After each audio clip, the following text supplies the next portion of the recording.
רוצה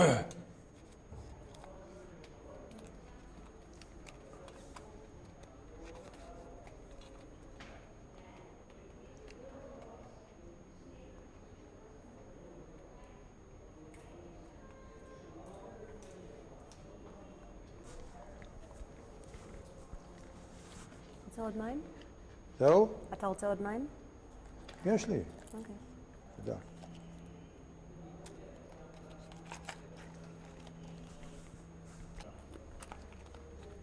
ויותר לא למדנו חשבון ולא למדנו שפות ולא למדנו שום דבר. למה לא למדתם? לא למד, כי לא לימדו. בישיבה לא לימדו יותר דברים כאלה, אלה היו דברי טומאה. לא צריך לדעת שפות, זה רק לדעת תלמוד וגמרא וזהו. לא יותר מזה. ומה היה הקשר לבריטים? מה היה? הקשר לבריטים ולאנגלית? הקשר לבריטים? כן. לא היינו מדברים איתם, לא היה לנו מה לדבר. מי שהיה צריך לדבר ידע אנגלית, כמו ויינגרטן, והבנות שלו, שהם היו מארחים אותם בתוך הבית של ויינגרטן בנוכחות, לא כמו שהאישה המטומטמת ההיא סיפרה לכם סיפור שלא היה ולא נברא, שהם שכבו עם האנגלים וכל הסיפור, זה סתם סיפור גס מלוכלך שלא היה ולא נברא. הם עבדו בזמן המלחמה ולפני כן הם עבדו בתוך מסגב לדח, שני הבנות שלו בתור החיות, והם עבדו קשה מאוד, ושם לא היה בריטים בכלל. במלחמה כבר לא היו בריטים. אבל אני שאלתי אותך מה היה הקשר, מה הייתה המחשבה שלך, איך אתה הרגשת כלפי הבריטים? איך אני הרגשתי? הרגשתי שנאה כלפיהם.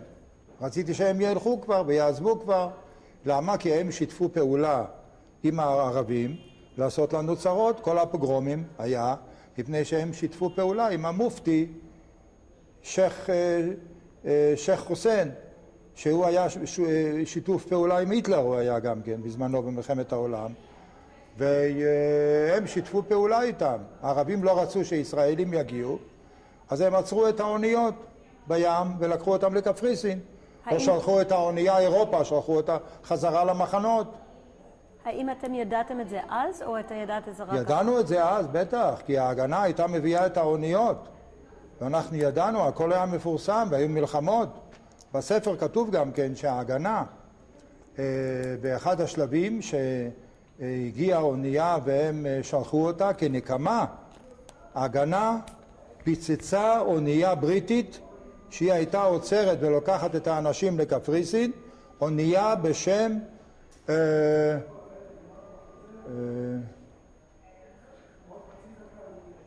שוויגר,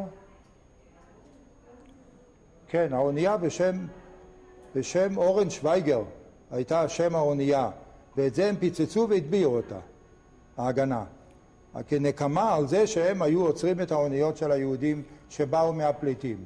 מה היה הקשר שלך לערבים? שום דבר, שום קשר. היה לנו קשר רק שהיינו הולכים לקנות אצלהם בשוק. אז משם למדתי קצת לדבר ערבית, שאני מדבר עד היום. כן.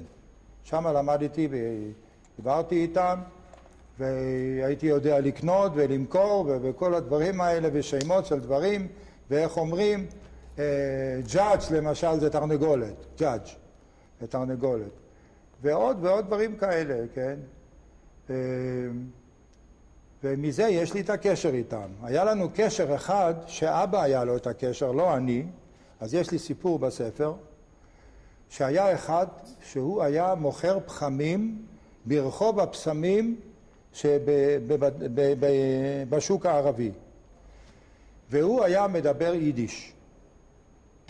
הוא היה בא אלינו תמיד לפני פסח לקנות את החמץ, שאבא היה רב העיר, אז הוא היה מחתים את האנשים על מחירת חמץ, מקבל בעד זה תשלום כלשהו מכל אחד, ואחרי כן הוא היה משלם לגוי הזה, שקראו לו מוישה בשטה. היה שמו מוסה. היות והוא היה שחור מהפחם, אז קראו לו מוישה בשטה. בשטה זה כמו שד. אז מוישה בשטה. והוא היה מדבר יידיש. הוא היה בא בערב פסח לראות מה נשמע, אם עדיין מוכרים לו את החמץ, ואם אמרו לו כן, אז הוא היה בא בערב פסח לפני כניסת החג, אחרי שכולם חתמו שמכרו את החמץ לאבא, והוא שליח שלהם למכור אותו לגוי, ואז הוא היה בא ומקבל את השטר קניין ואת המפתחות כאילו כביכול של איזה מחסן גדול, סליחה, והוא היה מקבל תשלום והוא הולך. אחרי פסח הוא היה בא והיה מחזיר את המפתחות ומחזיר את הפיקדון הגדול הכספי, ושלום על ישראל עד השנה הבאה. והוא היה מדבר יידיש והוא היה בא לשכונה, אז הילדים היו רודפים אחריו. הגילאים שלי יותר קטנים, מוישה בשטה, כאלה שקראו לו שבס גוי. שהוא היה בא, אם היה צורך לכבות פתיליה שנשרפה, אז היו קוראים לו והוא היה מכבה. אז זה היה מוישה בשטה. זה הסיפור איתו. למה הוא עשה את זה? מה זה למה? פרנסה, מה זה למה? זה היה רווח שלו. איך היום כל אלה מאבו גוש שקונים את החמץ של המדינה אצל הרב הראשי? מה יש לו מזה? משלמים לו כסף בשביל זה. אז שהוא קונה. אתה אמרת שאבא שלך היה הרב הראשי. הוא היה ראש בית הדין, ראש אב בית הדין, רייבד, מה שנקרא בראשי תיבות, של העדה החרדית, במאה שערים. שם היה בית הדין. אז מה היה התפקיד שלו? מה זאת אומרת מה היה התפקיד? דיני תורה היו באים להתדיין כמו אצל השופט. פשוט לגמרי. היו בהם גאים הביתה להתייעץ איתו. הייתה למשל, יש שם סיפור בספר על אחד שהיה מוכר ביצים בעיר עתיקה, והיה בודק את הביצים, שלא יהיה כתם של דם בפנים, לפני שאצל אישה דתית כתם של דם, אז הולכים לשאול את הרב אם אפשר להשתמש איתו, או שזה טרף, זורקים אותו. ואז ביצה הייתה עולה הרבה כסף, ואי אפשר היה לזרוק.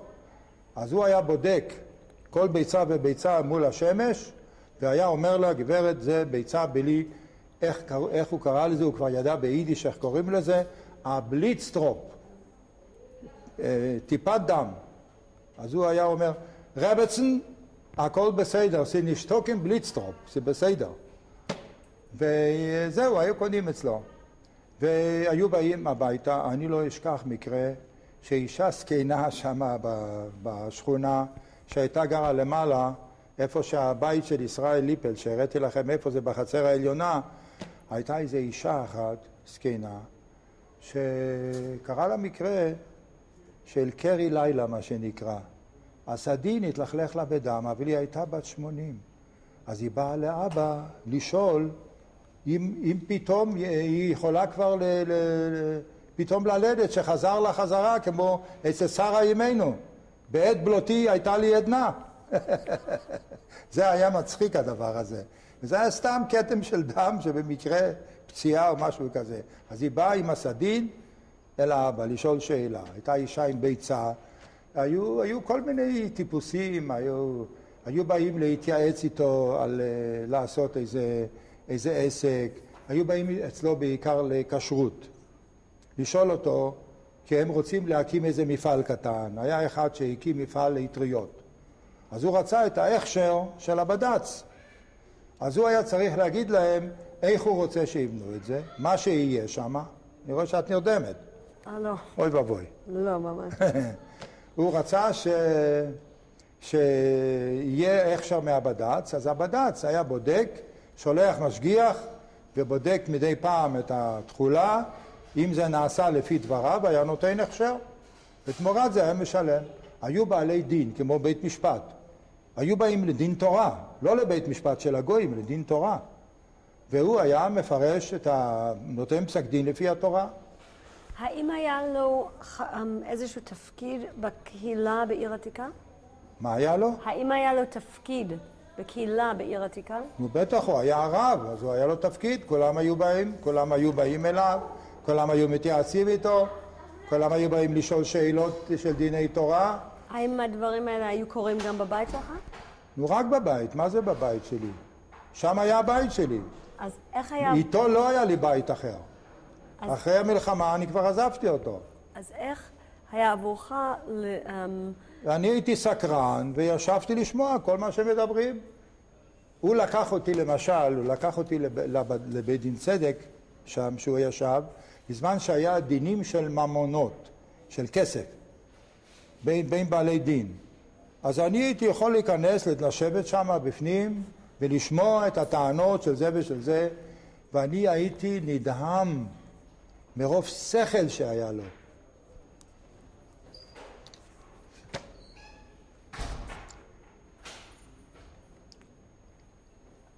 איזה חוקר. אין מישהו שישווה לו, זה אני אומר לך. אין מישהו ישווה לו בחיקור דין שהוא היה יודע לחקור. והעדים תמיד יצא מרוצים, ושני הבעלי דין היו מרוצים. לא אחד נשאר שונא בגלל שהוא זה. גם זה שהוא פסק נגדו היה, והוא ידע שהוא פסק את האמת אחרי שהוא חקר את העדים, והעדים היו מפחדים, היה חוקר את העדים שלא יהיו עדי שקר. והוא היה מגלה אצל כל אחד ואחד אם היה משקר. והוא היה יודע דברים, תורה בעל פה, כל כך הרבה וכל כך הרבה שכל היה לו לחקור. זה היה מדהים. אז הוא היה לוקח אותי לשם, בזמן שהייתי בסדר ואני למדתי והתנהגתי בסדר, אז זה היה הפרס שלי שהוא ייקח אותי. ונהנית באמת? מאוד נהניתי, מה זה נהניתי? ואני, איך אומרים? בחוץ אני הרצתי אותו, לא היה אדם חשוב יותר ממנו אצלי. בבית אני לא הייתי איתו. כי הוא לא היה מתנהג כאבא, כבן משפחה, זה היה מיסטר ג'ייקל ומיסטר הייד. ממש כך. כי הוא היה ילד, אני מלמד זכות עליו. זה היה מתוך זה שהוא נהיה יתום בגיל 4. האישה הראשונה מתה והשאירה לו 4 ילדים. מה? לא, כי אני התקרבתי, אני נכנסתי לפרנד. אתה יכול להגיד עוד פעם? הוא היה יתום? הוא היה יתום בגיל 4. שאימא שלו נפטרה ב-1847. תרמז, זה 1947, 1847. והוא היה יתום, והוא התגלגל עם אבא שלו בחוץ לארץ בישיבות, בישיבת מירים שמעת, בישיבת וילנה, בכל מיני מקומות. ואצל הרבנים גדולים בשביל שילמד, והוא באמת למד. ישב ולמד. כשהוא הגיע ארצה, כמו שכתבתי, אז הוא כבר היה בגיל 17. ואחרי כן, הוא היה עילוי כזה ותלמיד חכם כזה, למרות צעירותו, שאז היה מקובל שמבקשים בחור עילוי, מה שנקרא. תלמיד שהוא גאון ועילוי, שיודע הרבה ללמוד. אז כולם היו מחפשים, והיו מכסים אותו, את האיש הזה, את מי שבחרו, להיות לו לחתן, לבת שלהם כמובן, ואלה היו בדרך כלל משפחות עשירות, כן? והם היו נותנים לו נדוניה. אבא מספר היה, אני לא יודע, לא ראיתי אף פעם, רק מה שהוא היה מספר, שהוא קיבל 200 נפוליונים זהב בשביל שהוא יתחתן עם הבת של זה וזה, שכתוב אצלי באיזשהו מקום. אני לא כתבתי את זה פה, אני לא זוכר את השם. והוא התחתן בגיל 18, הוא כבר התחתן. בשנת תרס"ח הוא התחתן. את שוב יושנת. מתנצלת. טוב, נו. יש לך עוד שאלה, אם לא נסגור, תוכלי ללכת לישון. לא. אני רציתי לדעת, אנחנו דיברנו קצת על אבא שלך, אם אתה יכול לספר לי קצת על אמא שלך. איזה אישה הייתה? היא הייתה אישה דתייה, שהייתה מתפללת כל הזמן, והיא הייתה מסורה למשפחה, מסורה לילדים. היה לה 4 ילדים, כן. והיא אישה יפה מאוד. היא למדה בחוץ לארץ לפני שעלתה ארצה בגיל 18, ב-1918, אחרי מלחמת העולם הראשונה. אז היא עלתה ארצה, והיא הייתה משכילה. היא למדה שמה בבתי ספר בהונגרית. אז היא ידעה יידיש והונגרית. שמה לא למדו אנגלית הרי. אז היא ידעה יידיש והונגרית. ופה היה לה חברות שבאו איתה.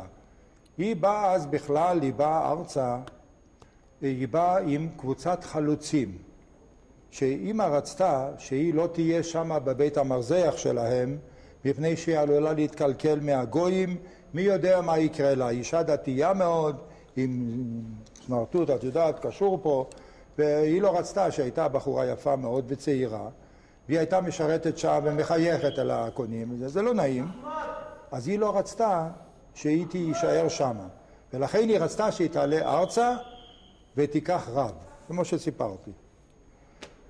ואז היא הייתה משכילה, היא למדה שם את הבית ספר תיכון, היא גמרה שם ואת הכל.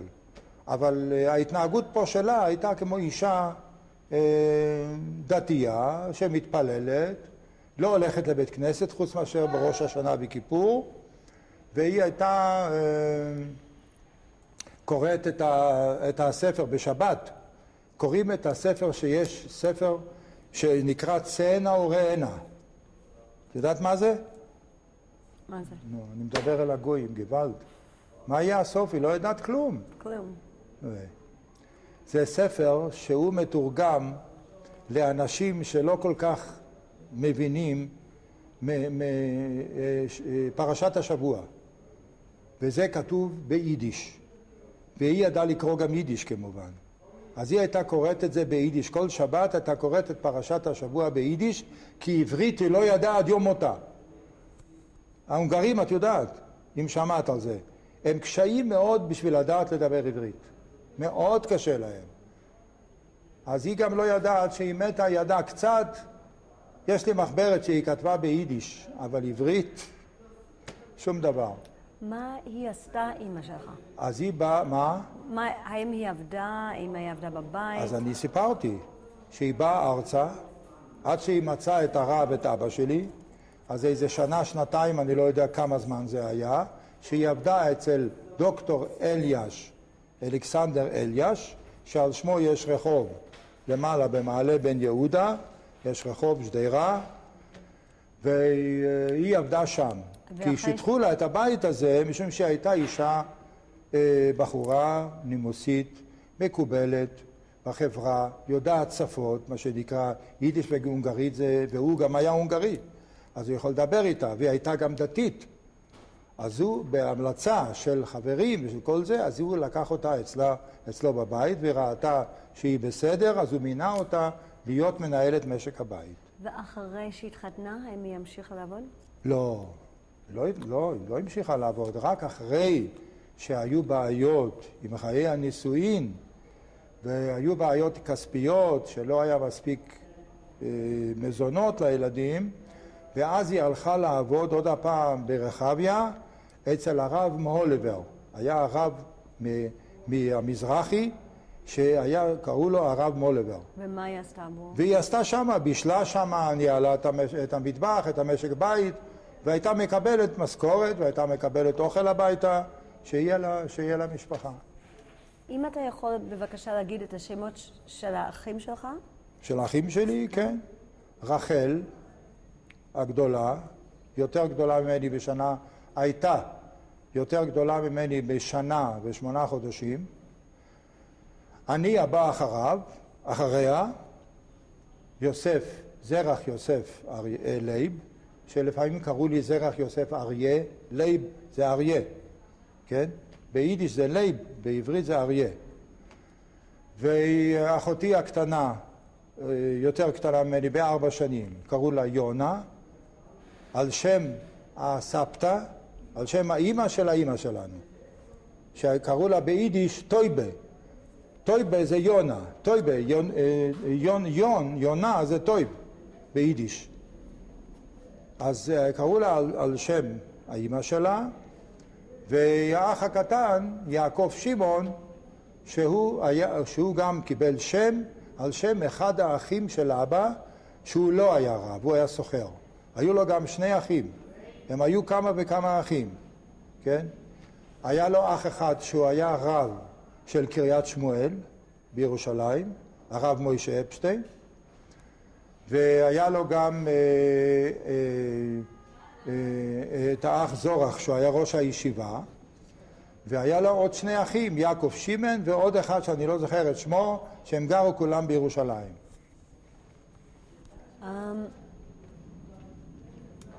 והאחים שלך, היו לאבא שלך עוד ילדים לפני... אז אני אומר, מאישה הראשונה גם כן היה להם 4 ילדים. והם כן. גרו איתכם? לא, כשהם נפגשו, אז התנאי של אמא היה שהילדים לא יהיו איתם. שהם יחיו לבד והילדים ילכו לפנימיות, ילכו לכל מיני מקומות. אז היה לנו אחים חורגים הגדול בשם אברהם חיים, שהוא היה על שם של אבא, כן, הסבא, שקראו לו ישעיהו, ואבא, הסבא רבא, היה אברהם. אז קראו לו על שמו.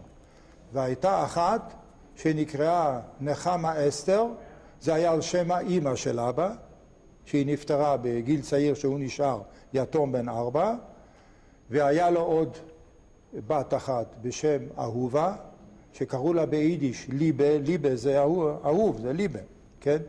בגרמנית. והיה לו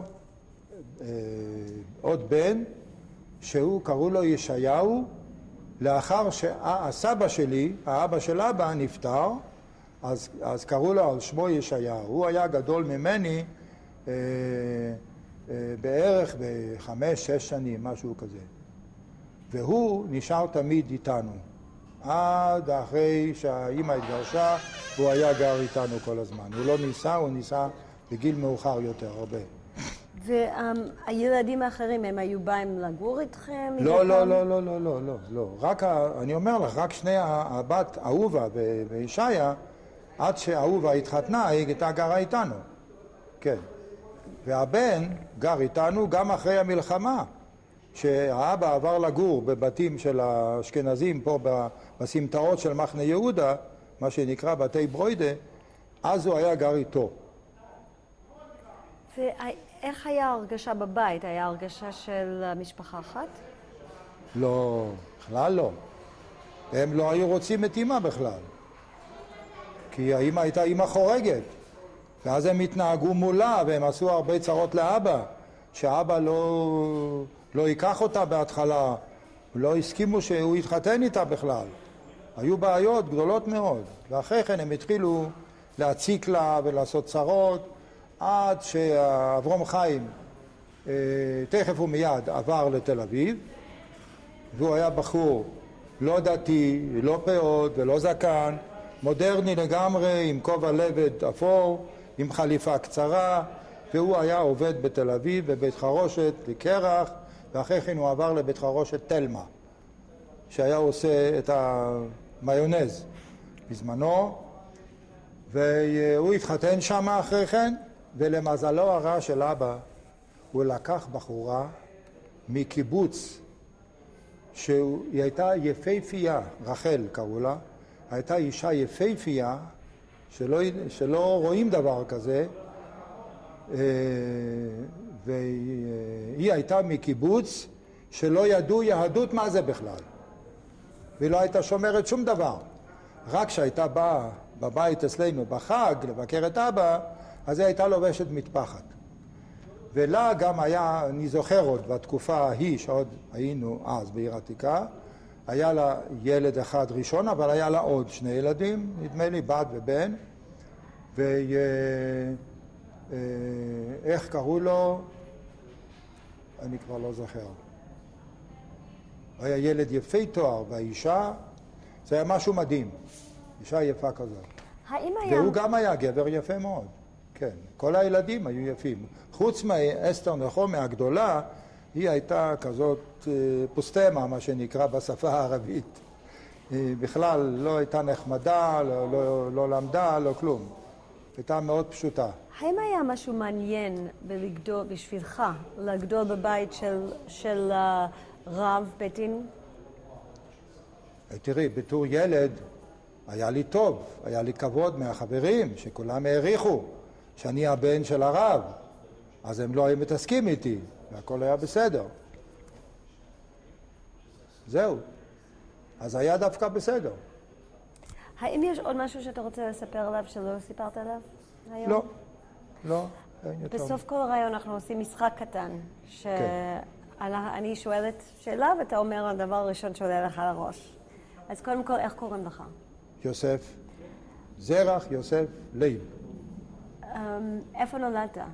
נולדתי בעיר העתיקה, בתוך בתי מחסה, במשגב לדח, בית החולים שבתוך בתי מחסה. מה המקום הכי אהוב עליך בעיר עתיקה? כל החיים שמה, והחברים שאני זוכר אותם עד היום, וההתנהגות שלנו, והחברות הקרובה, והשקט הנפשי שהיה שם לכל אחד. לא היו אז מלחמות, אפילו אם היו פוגרומים, אז זה לא היה אצלנו. זה היה בפריפריה, מה שנקרא, לא אצלנו. אנחנו לא הרגשנו פוגרומים. והחברות הייתה חברות. ואני בתור בן של הרב, אז היו כולם חברים איתי, אפילו המבוגרים. היו חברים איתי והיו נותנים לי סוכריות והיו מלטפים אותי בלחי וזהו. מה היה האוכל הכי כיפי של עיר עתיקה? האוכל הכי כיפי זה היה חיי צניעות, קודם כל. והאוכל הכי כיפי היה בשבילי, שאמא הייתה עושה דגים ממולאים, מה שנקרא גפילטה, שאת יודעת בטח מה זה, כן? אז היא הייתה עושה, והייתי אוהב לאכול את זה עם הרבה לחם. חתיכה קטנטונת כזאת וביס לחם. היינו אז אוכלים הרבה לחם. היה לנו כיכר גדול כמו הספר הזה, וזה בשני מיל היינו קונים אצל הגברת חשר או זמן, וזה היינו אוכלים. חותכים עם סכין ואוכלים פרוסה, שניים.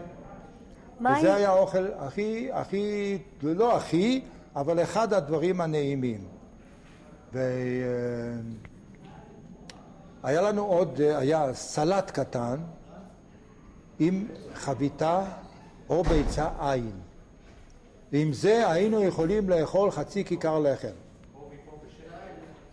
ואחרי כן היינו שותים כוס תה עם חתיכת סוכר. מה היה הריח של עיר עתיקה? מה? הריח. לא היה לזה שום ריח. אני לא זוכר ריח. היה נקי אצלנו תמיד, ולא היה שום ריח. ריח זה לאו דווקא רע. מה המנגינה של עיר עתיקה? המנגינה? מנגינה הייתה זמירות של שבת. זה היו שומעים מהחלונות, מכל אחד בליל שישי. היו שומעים חזנות. זה היה המנגינה. ולא דברים אחרים.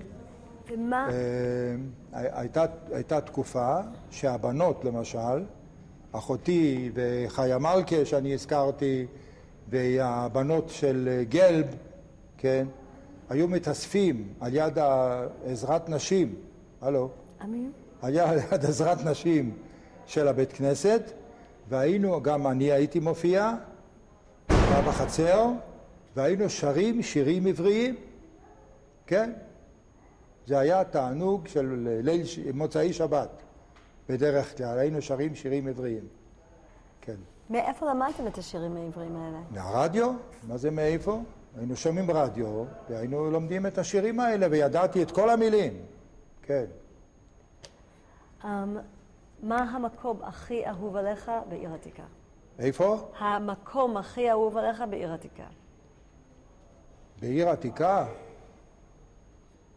הכל היה אהוב עליי למעשה, אבל בתור ילד היה אהוב עליי כל החצר הזאת, וכל הרחוב של היהודים עם הריחות, עם הבית קפה, שהוא היה עושה קפה, היעקב הזה בתוך החושה הזאת שצילמתם, היה עושה קפה כל כך טוב עם ארומה, שמי שהיה עובר ברחוב, כל מי שהיה עובר ברחוב היה נהנה מן הריח. זה היה ריח אם את שואלת. אבל ריחות אחרים לא היו.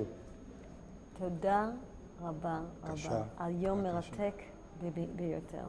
מה היום? יום מרתק ומעניין ביותר. כן? מאוד. אתה... מכל הסיפורים שהיה לך? אתה פשוט...